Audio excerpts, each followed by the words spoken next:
Healthcare in America should be affordable by all, not just the wealthy. It should be available to all and not limited by where you work or how much you make. It should be fair to all, providing help where the need is greatest and protecting Americans from corporate abuses. Some have asked why the New Jersey Healthcare Quality Institute has taken such an active role in promoting healthcare reform here in New Jersey. According to the United States Census, we are home to more than 1.3 million uninsured. 240,000 of them are children. We have a very fragile healthcare delivery system, and we need to shore that up, whether that's making our hospitals more financially sound, making sure we value primary care. You know, President Bush, of course, famously said last year that if you get really sick, just go to the hospital. Well, that's no real answer from the leader of our country. There are benefits to the entire population of universal coverage. I think everyone should be insured somehow.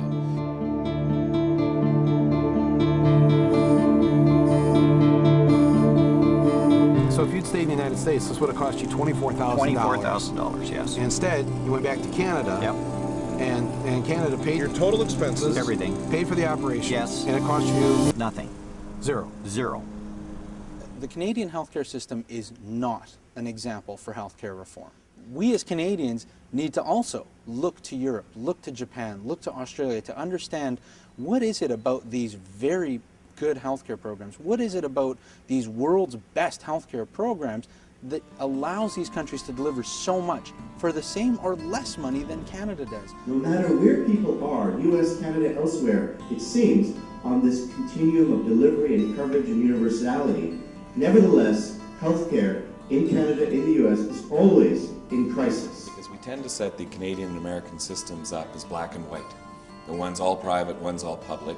The truth lies in between, that both of them are mixed systems, where there's a lot of public money in the American system, there's some private money in the Canadian system. So I think it's important to make that nuance and to show there are these gray zones. But I still say the greatest strength of the single-payer system for basic health coverage in Canada has been that we have been able to improve the health of average Canadians. I think the perhaps best lesson that we can share from Canada is that in our country, we regard healthcare and the healthcare system as a public trust, as kind of something sacred that's really offered to each and every one of us, based really on our citizenship. One of the gaps in the United States that is identified as being a concern to Americans is the gap in insurance coverage. There are individuals who do not have access to that private insurance marketplace. A big part of the problem is that insurance is tied to the employer. I mean, we have an experiment right now in Quebec on prescription drugs, which is a hybrid.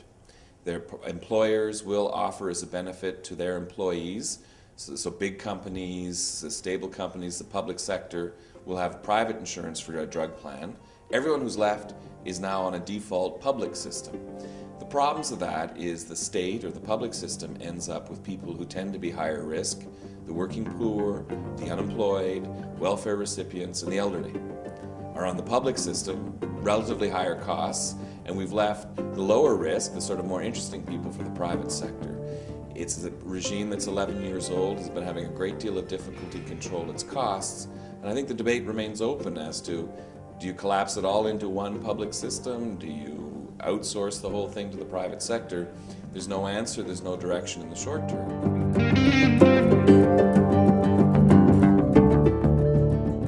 There's a lot of reasons why California didn't work out. Everybody thought the stars were aligned in California, the governor was supporting, the legislative leadership were supporting. But frankly, it took too long. There was a lot of issues to work out, and by the time they were ready to vote on the bill, the budget situation had deteriorated a lot, and that really doomed it. Almost every institution in California came out in opposition to the legislation. So politically, I think it was rushed. I think it was poorly thought out in some ways. We've taken a year and a half. California was like, well, how can we throw this together in a matter of months? And it's a big state, California. It's probably the third or fifth largest economy on the planet. So there's a lot of money there. There's a lot of risk there. There's a lot of expense there. Universal health care is not free. And you have to be very careful about this and understand it before you go down this road. Universal healthcare does open the potential for reduced investment in research and development here in the United States, which will have a global impact as well as an impact on Americans. It can reduce the quality of healthcare in terms of timeliness, in terms of the comfort of service that you receive. It can reduce the quality in terms of the outcome from surgery you'll receive at times, in terms of the speedy recovery that modern medical technologies offer. It can reduce access to physicians. It can reduce access to care, but that's not necessary. If you have the right policies in place, you don't necessarily have to suffer these consequences. There's a lot of work to do. There's a lot of policy work. This is a hard issue. If it was easy, a lot of states would have done it. You know, the exciting part to us is that states are now more and more willing to take on this issue and try to work through their culture, their politics, their fiscal issues, and try and expand coverage to more and more of their citizens. We need to do something here. We have too many people without access to dependable and reliable health care, and this is for us an initiative that offers universal coverage to individuals, to those who are uninsured, those who become uninsured.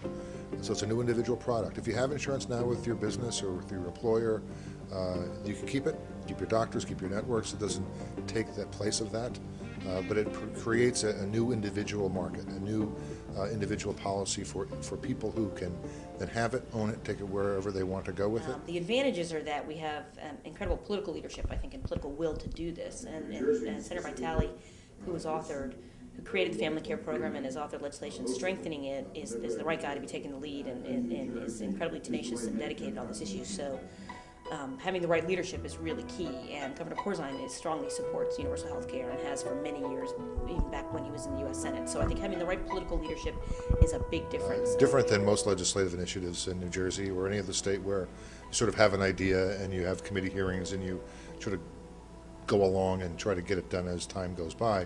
We decided that let's do the hard work first, let's do the research, let's conduct or take the necessary time to meet with enough people that get the issues and understand not just the delivery of healthcare, but the cost of healthcare, how the insurance industry works, how we can sort of minimize profit and cost. And so we designed a program that is specific to New Jersey. What we're trying to do is make affordable healthcare available to you, and you no longer need to go to an ER because you've got the flu. You're going to be able to see a doctor in a doctor's office and get preventive care. Your kids will be able to get vaccines. You'll be able to get all the preventive care rather than getting sick and having to go to the ER. If you get sick, you go to the hospital. That's not the way it should be. Even if you need a checkup, people go into the hospital, going there for their primary care.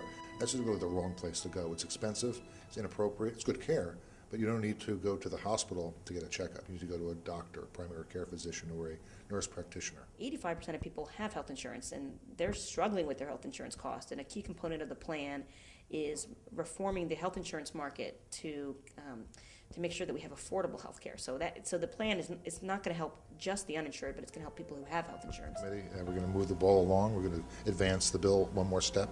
We're going to incrementally provide for reform. So in the first year or two, it'll be children first and low-income parents. In years 2, 3, and 4, it'll be the rest of us, those 700,000 New Jerseyans who don't have health insurance.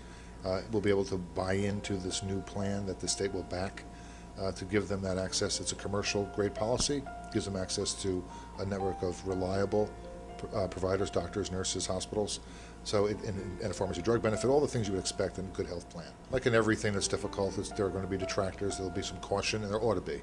But in the end, if we don't do something that's transformational, that actually makes sense, and that we think we can actually operationalize and do, then we're going to find ourselves back here a year from now talking about the same issues over and again and really wringing our hands about why it is that we can't do this.